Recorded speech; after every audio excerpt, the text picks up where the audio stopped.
Taib. Abi, syukran jazilan memberikan banyak pencerahan dan juga banyak hikmah-hikmah yang tersendiri yang bisa kita petik kali ini, terutama banyak sekali terkait dengan bagaimana tadi wujud seorang hamba, hakikat seorang hamba yang sebenarnya memang oleh Allah itulah kita hamba di dunia ini, bagaimana kita harus selalu berbakti dan beribadah kepada Allah Subhanahu wa taala. Abi, kita sebelum melanjut ke acara selanjutnya dan ke segmen selanjutnya, kita akan lebih dahulu ada Habib Husain Ja'far di sini. Bib, terkait dengan peristiwa Isra Mi'raj ini, kalau boleh saya bertanya agak sedikit menggelitik ini.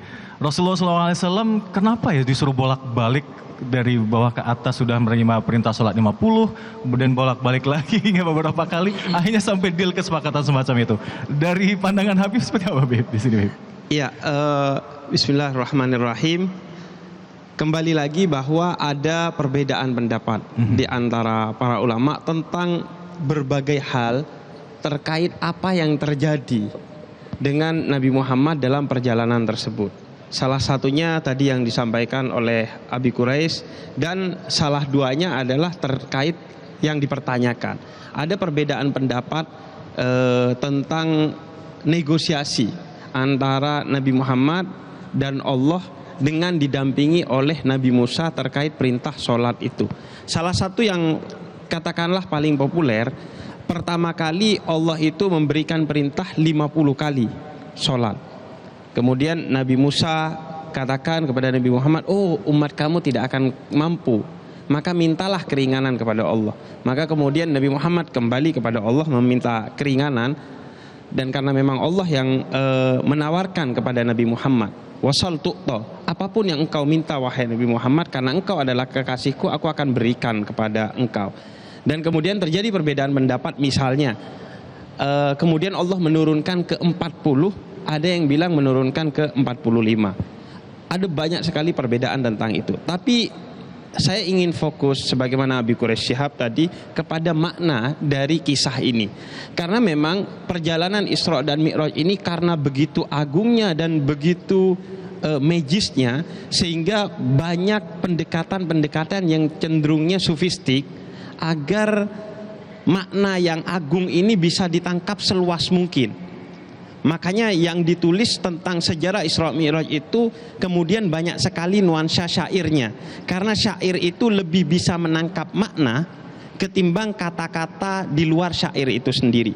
Misalnya puisi lebih bisa menangkap makna daripada prosa. Prosa bisa lebih menangkap makna daripada artikel. Artikel bisa lebih menangkap makna daripada status Facebook kita. Jadi maka kemudian para sufi menjelaskannya dengan syair, yang kemudian salah satu maknanya dari dialog ini, pertama bahwa Allah mengajarkan kepada kita bahwa jadikan musyawarah, jadikan dialog yang demokratis sebagai cara kita menyelesaikan masalah di antara kita. Kemudian yang kedua adalah bahwa Allah telah berjanji agama ini adalah agama yang manusiawi, agama yang sesuai dengan fitrah manusia. Karena itu aspek-aspek kemanusiaan betul-betul dipertimbangkan oleh Allah.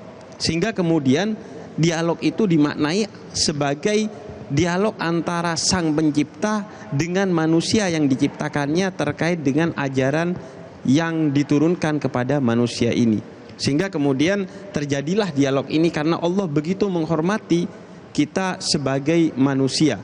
Misalnya dalam Al-Quran Allah katakan, ittaqullah mastata'tum, bertakwalah kepada Allah semampu kamu sebagai manusia. Bukan seharusnya, semampu kamu yang bisa kamu lakukan secara maksimal, lakukanlah sebagai manusia. Karena ini agama untuk manusia dan berprinsip kemanusiaan serta untuk menuntun manusia kepada Allah Subhanahu wa taala. Jadi ada makna itu juga dalam ada makna musyawarah, ada makna kemanusiaan, dan yang terakhir yang saya tangkap maknanya adalah makna tentang toleransi. Karena kita ketahui Nabi Musa membawa kitab dan ajarannya sendiri sebelum Nabi Muhammad, sekaligus makna kesatuan ajaran dari Allah kepada manusia. Bahwa dari awal inna dina indallahil Islam. Agama itu dari awal Nabi Adam diciptakan adalah Islam. Kemudian dideklarasikan dengan sempurna oleh Nabi Muhammad di zaman Nabi Muhammad. Ini untuk menunjukkan bahwa agama yang pernah diutus melalui Nabi Musa, melalui Nabi Isa sebelum Nabi Muhammad dan nabi-nabi sebelumnya itu semua Islam. Sehingga kemudian terjadilah dialog antara Nabi Muhammad dan Nabi Musa untuk juga memberikan makna bahwa ini satu kesatuan ajaran semua. Bukan Allah itu bingung memberikan ajaran. Oh, dulu yang benar Yahudi, kemudian diganti dengan Nasrani, kemudian diganti dengan Islam. Ini satu kesatuan yang tidak terpisahkan, sehingga makna dari dialog itu menunjukkan ternyata Nabi Musa dan Nabi Muhammad adalah satu kesatuan sebagai utusan Allah yang membawa ajaran Allah. Masya Allah. Inna dina indallahil Islam. Subhanallah. Syukran jazilan, Bib. Jelajahi cara baru mendapatkan informasi. Download Metro TV Extend sekarang.